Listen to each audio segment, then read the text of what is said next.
They say that you cannot get a loyal audience through YouTube Shorts, TikTok or Instagram Reels. But what if they're wrong? Usually I trust data and analytics, and when something doesn't sound right, I do my own research. Everything points to the fact that you cannot be successful with short-form content. My intuition disagrees, but the data clearly says it. Short-form viewers will never watch long-form content and therefore will never become a loyal audience. But what if they are wrong? This bothers me, so I decided to challenge myself and do a 1 year of daily vlogs that I'll publish every day at 8 AM New York time. Subscribe to find out if they're wrong. The fat is very high. Yeah. A lady paid for my hotel, not because she wanted to kick me out of the house, but anyway, I decided I needed to make it back to her, but she ended up paying for the taxi either. Once we reached the ferry terminal, I finally used my cash for the tickets, and a typhoon tried to delay our journey, but it wasn't strong enough. Somehow we reached Shenzhen, the tech capital of China, and I was still in debt. The room was great, it even had a desk where I could sit and edit videos. But I told her that after all that cardio, and I mean walking, I needed to pay for her dinner. Well, she took care of the taxi again and brought me to a restaurant where drinking was free. And the total dinner cost for two was $13.50, cheap enough to keep me in debt. Is she a keeper? Do what you love and you'll never work a day in your life. While it's nice that some people believe this, it doesn't quite capture reality. The truth is, 99% of people who do what they love still need a second job. Even at the Olympics, apart from NBA players, most athletes will never earn enough to support themselves. In Italy, many athletes work for the police as their official job, and if they win a medal, 50% of their prize money goes to taxes. To pursue what you love, you might have to sacrifice relationships and a healthy lifestyle. And due to financial pressure, you might risk losing your passion for what you love. But if you succeed and you're willing to risk it all, the satisfaction will be immense. Do what you love and you'll work harder than anyone else. The very best ladies in your life leave you or let you go when they know you need to focus on your craft.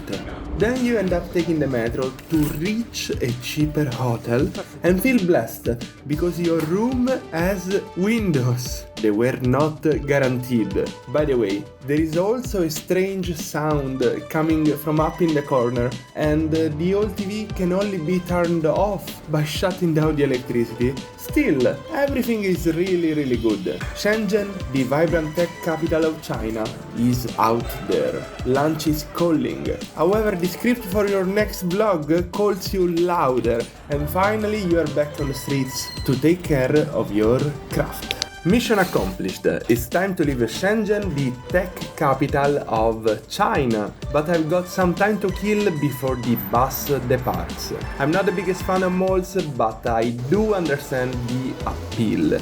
Especially in warm countries, you do not necessarily go there to shop, but to enjoy the AC, and a mango shake saves lives. Outside the mall, I found a $2 lunch, and finally it was time to take the bus. The bus cuts through Shenzhen and the ocean too. I get to Zhuhai, which is like Miami for the Chinese who want to retire in a place with good weather, clean air, beaches, and lots of massage shops. And if you like to gamble, you can cross on foot into the Asian Las Vegas, Macau. I made a nice video about it. Today I challenge myself to fast for 24 hours, and there are multiple reasons to do that, but the main one is I need to be in shape for my brother's wedding. Also, I've not been in Italy for the past 13 months, and when I'll be back, my grandma is gonna feed me like a pig, so I need to take care of my body right now. I started fasting in yesterday at 9 p.m, so the first 12 hours they were smooth and easy. But now I'm trying to kill the hunger with multiple plain black coffees, no sugar. To distract myself, I work quite a lot and I wanted to go to the gym, but it was closed for renovation. They gave me 2 alternative locations, but of course, the one I went to was impossible to find, so I ended up strolling in a new district and suddenly I just reached 24 hours, but I think I can keep going, so you'll find out tomorrow for how long. Yesterday I challenged myself to fast for 24 hours and then I decided to push it to 35. The clock is ticking, so it is time to eat, and therefore we did order 5 dishes and washed the chopsticks in Cantonese style. As always in China, I've no clue what I'm putting in my mouth, but I suggest the boob looking thing and the flat noodles. We were more than full for about $15, then we got a coffee along the way. The coffee did its magic and pointed me to the bathroom, but I'm renting a cheap place where you need to squat and stretch your ass, so instead of going home, I went to a fancy mall with a beautiful interior and mirrors. There I found a civilized toilet. Today's plan was to cross the border from mainland China to Macau. First, I needed a SIM card and just for fun, I asked for a discount and actually got one. I paid $7 instead of $8.40 and after a quick passport check, I walked into Macau. My goal was to get a free shuttle to a famous casino and then walk to my hotel. Yes, I know I'm saving money even on the bus, but the Asian Las Vegas is expensive. On the shuttle bus, I quickly realized we were going in the wrong direction. Apparently, there are 2 casinos with similar names, Grand Lisboa and Grand Lisboa Palace. Fortunately, I found out they have a free shuttle bus between them, and after a bit of walking, I finally reached my destination. In this part of China, YouTube is not blocked, so subscribe to not miss out on my daily shorts. If you want to enjoy the historical part of Macau and not just the casinos, this hotel is not only part of the city's history, it's in the heart of it. Completed in 1928, it was the tallest and first hotel equipped with an elevator. Since then, it has been renovated and reopened to the public last year. The owner's idea is to keep the vibes from the 30s and 40s in mind, wooden style and comfort. That's why everything from the mini bar is absolutely free, wine included. For breakfast, they serve both Western and Asian cuisine, but let's get back to the room, because hidden in it are some tech marvels that I'm going to show you in a future video. I am currently in Macau and a subscriber said that he wants to see me eating an egg tart, which is a local product over here because Macau was a Portuguese colony. This kind of pastry is cooked at a very high temperature, practically until the top starts caramelizing. Hi, can I have one? Okay. Thank you.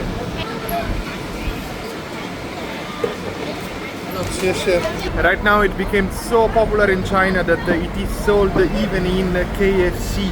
Crispy on the outside and very soft in the inside. Let's have a bite. It totally does resemble the original Portuguese taste. Very good snack. Today we left the super beautiful hotel you saw in a previous video and moved to a cheaper place. But before check-in we had some time to kill, so we explored a local market and wandered around the streets of downtown Macau, where I tried a strange mango dessert. It wasn't bad, but it was way too sweet for me. What I truly love is this rice bowl with egg and beef, but I can get it for a third of the price 1 kilometer away in mainland China. Anyway, we got caught in the rain and finally checked into the new place. It's far from the main tourist attraction, but with the discount it costs only $53 a night. Oh, we have to make our own bed. Oh, amazing view. That's still over my budget, but I'm sharing the room, so the question is it actually worth it? I finally found where the Portuguese are in Macau, and it is a place called Taipa Village. I first visited it during a live stream with Sidetrack Macau, and we grabbed a Portuguese beer at a local pub. I went back there during the day and tasted some Portuguese delicacies. One was fried fish, just like my Italian grandma makes it, and the other was something like a potato with cheese and ham. Very nice. Later we went to a casino and put $10 on red. These are the donation from Matthias. And I actually won. Unfortunately, I don't have that clip. You know, it's not allowed to film in casinos, and they were about to catch us. We invested a massive win in a delicious pizza and a couple of drinks that left us broke. But I'd do it again, especially if you join me on Patreon where you can see extra content and chat with me directly. Americans and Canadians, thanks to their 10-year visas to China, have been doing this forever. 2 months in China, then 1 hour in Hong Kong, and back to mainland China for another 2 months. As an Italian, I cannot get a 10-year visa, but I can enter China visa-free for 2 weeks. I landed in China and stayed for 10 days, then went to Hong Kong for 2 nights. After that, I returned to mainland China for another 10 days, and then I went to Macau for 4 nights. Now I'm trying to do it for the 3rd time in a month, and I wonder what the border police will think of me. Am I breaking the law? No. Am I abusing the system? Probably. My flight to Italy is in a few days, and I need to enter one last time. I approached the border police with a confident but simple smile. All will be good, I tell myself. Reason for travel, tourism, passport stamped. I was in. I invested some money in what could be considered a legalized torture, an authentic Chinese massage. In the past week, I've been walking through Macau, averaging 17,000 steps a day, which totals almost 100 kilometers. My feet were complaining, so I decided that at least once a year I need to treat them well. I've always been skeptical of such places, and often you need to find one that won't offer you a different type of massage. But these ladies had a genuine smile, and even though the price wasn't great, we trusted them. My massage lady tried her best and didn't mind that my feet were double the size of the average Chinese person's. The other one chatted so much it was impossible to relax. Disappointed, we left. If you need a real massage, check out the video I made in Chongqing. That one was truly worth it. The simplest way for foreigners to buy train tickets in China is trip.com. This is not sponsored. I just use this app a lot, and their website too. The main reason I do it is that all the info are in English, and that I can buy the tickets using foreign currencies thanks to Visa, MasterCard and PayPal. Once you reach the train station, just ask the security to scan your passport, and your ticket is digitally there. And once you reach your destination, don't forget to scan it again to get out of the station. I wanted to take advantage of my last hours in China, and therefore I decided to go for a mukbang. Earlier in the day I had these delicious noodles, and now it was time to go for some meat. We took like a $20 package deal, but do not ask me what I ate. I have no clue for most of these things. I just know what I like and what I don't, and everything that looks like meat is delicious. The other things, they might not be for everyone. I know I'm currently doing daily vlogs, but let me show you what I had a day later for lunch. I also am not sure 100% about what I ate, but it wasn't bad, especially the fried one. Then for my last night in China, we found another package deal. This time was $38 because the place was much fancier. But we got 2 steaks, 2 drinks, 1 salad, 1 pasta and 1 tiramisu. Today I'm flying from the south of China, Zhuhai, to Chengdu, a city famous for pandas, but the travel didn't go smoothly because our car had an accident, and therefore we had to stop in the middle of the highway to luckily find a taxi. Finding an empty taxi on the way to the airport is such a massive luck that I really loved my life. Fortunately, the check-in went smoothly, and check out how much this employee loves his job. And these toilets are amazing, what a view! Anyway, I was flying with Sichuan Airlines, and this company, because they come from a region of China where everything is spicy, they would offer you spicy chili pepper on your meal. Now wish me luck because I have an 11 hours layover. Today I'm flying back to Italy after being away for 13 months. I spent only 2 weeks in my country in the past 2 years, so this time I'm gonna try to stay a bit longer. Both my brother and my cousin are getting married in September, so I must attend their weddings.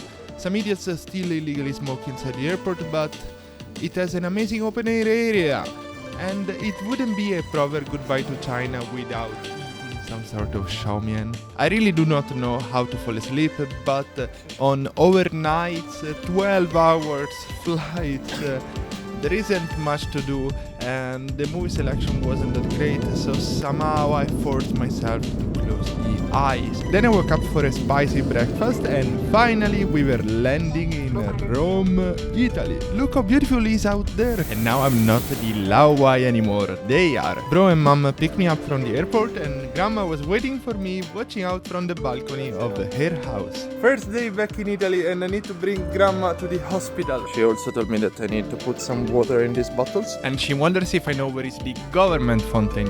Anyway, while I was away from Italy, she fell on the ground and broke her arm, and that's why now she needs daily physiotherapy. So I left her with the doctor and I went outside to fetch some water. Somehow I feel that we passed from middle class to lower middle class to broke people since that died, and that now we cannot afford to buy water anymore, that we need to go to the government fountain. But honestly, the quality of the water from this fountain is much higher than the quality of the water from the shops. So if you visit Rome, go for it. By the way, grandma forced me to accept $20 from her, and she's probably gonna tell to the entire district, so let's better invest this money on my personal health and the health of my grandfather. He needs new bandages. Ladies and gentlemen, I was lying to myself. I thought I didn't care about such trophies. I thought I didn't care about such awards. But when I actually received it, I was shivering. I was so incredibly happy, and my grandma didn't care. She just asked me, please reach up, take the fruits, and let's go at home. And I was like, grandma, I did work so hard. My subscribers, they were waiting for it. Grandma, do you actually know what is YouTube? Here we are. No, we're not here. And here we are. Again. Thank you so much, Rick.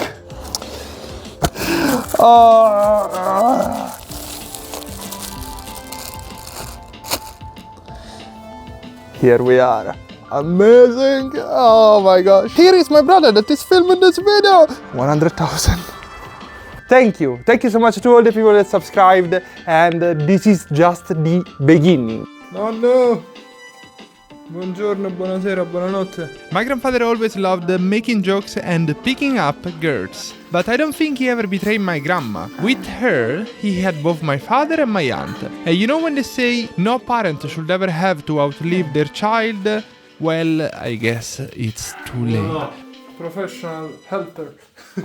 When it happened, he tried being the same funny, hardworking person as before, but suddenly he could not. Both my brother and my cousin are getting married next month, and I'm pretty sure he's trying his best to make it alive until then.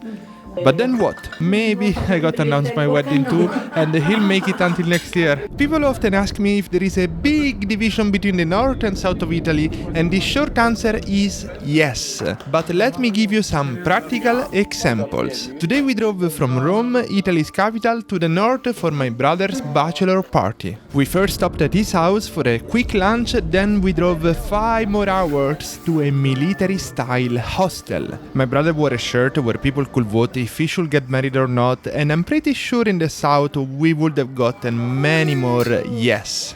Then we ran into some drunk locals who referred to other villagers as bigots, saying that most of them wouldn't appreciate us because we are from the south, and they assured us that they were different.